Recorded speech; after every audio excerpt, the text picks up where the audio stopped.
Friends, Germans, citizens from all over, sisters and brothers, we once had a dream.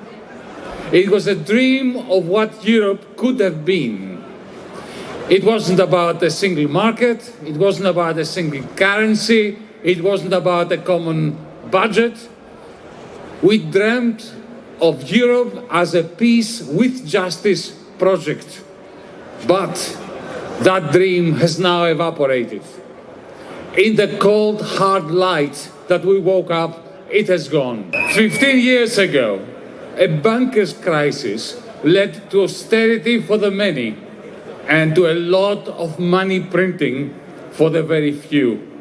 It was the end of justice, and it was the beginning of the long winter of Europe, of Germany's long winter, of deindustrialization, of stagnation, of a vicious class war against the majority all over Europe. And then, before we knew it, fascism and war was in the air. To stop the victims of their austerity from challenging them, from questioning them, they terrorize you. You heard Mr. Pistorius, the German defense minister, saying that Putin is the new Hitler and that we, the peace activists, are Putin's useful idiots, Putin's appeasers. I have a question for Mr. Pistorius. I have a question for Mrs. von der Leyen. I have a question for Mr. Friedrich Merz. If Putin is the new Hitler, why are you not sending Allied troops to take Moscow, to drag Putin to a new Nuremberg trial, or at least to force him into a bunker so he can commit suicide? Don't you realize what cowards you are, sending weapons to Ukraine so that the exhausted Ukrainians take Moscow or even the Crimea? The truth is that our leaders don't think that Putin is Hitler. They have been doing wonderful business with him for decades. They didn't say one word when he killed 250,000 people in Chechnya. All they care about, what they are in the business of, is a never-ending, very profitable war for themselves. That's all they care about. Having failed to invest in technology, in the social infrastructure of this country, of Europe, Europe's ruling class is banking on guns and bombs and drones and iron domes, and they want to spend your money on them. This is the only thing they care about. And if that means that the endless killing, the endless deaths continue on the killing fields of Ukraine, they don't give a damn. Friends, Germans, fellow demonstrators, brothers and sisters, comrades, since we were here last year, there have been two major developments. One, the International Criminal Court has indicted Netanyahu and his former defense minister for genocide.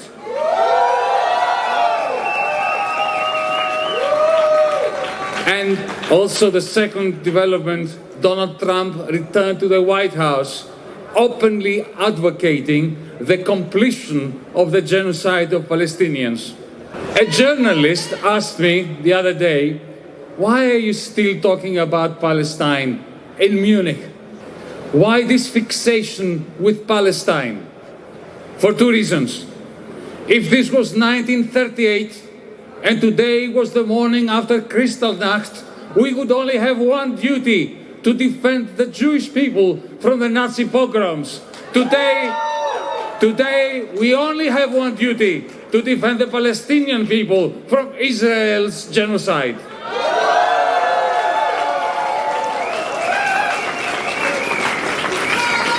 But there is a second reason too, and I also will come to this later. And now I come to the other reason. The other reason is this: what started in Gaza does not stay in Gaza. The sheer brutality in Gaza cannot be contained there, especially when our leaders here in Europe give the green light to the supremacist settlers to commit genocide with our weapons, our bombs that we send to them, with our buildings sporting their flag, with their flag being projected on the European Union buildings in Brussels. Supremacist ideology gets reinforced in Germany, in France, in Belgium, in the Netherlands, in Italy, in Spain, in Greece. And you can see that in the polls with the rise of fascism. You will see it next Sunday as a result of your general election here in the Federal Republic of Germany. 80 years after we defeated the Nazis, 80 years after the representatives of the peoples of the world gathered in the United Nations to proclaim never again, it is happening again. With the complicity and the blessings of our leaders.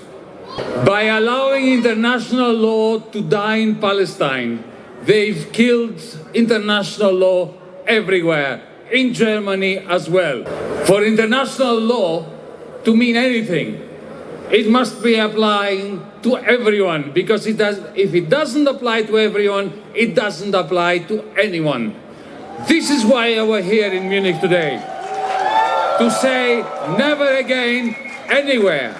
We are here to tell the fools in government, to tell those people who behave as if the horrors and the crimes of the Holocaust can be washed in rivers of Palestinian blood, to tell the fools in government who think that the authoritarianism of Putin can be stemmed by piles of dead bodies of more and more Ukrainians, to tell them that we are here to stop them, that we are here to seize the day, today, so that tomorrow we can dream again, a dream of a Europe as a peace project, a project for peace with justice. Carpe diem. No pasarán.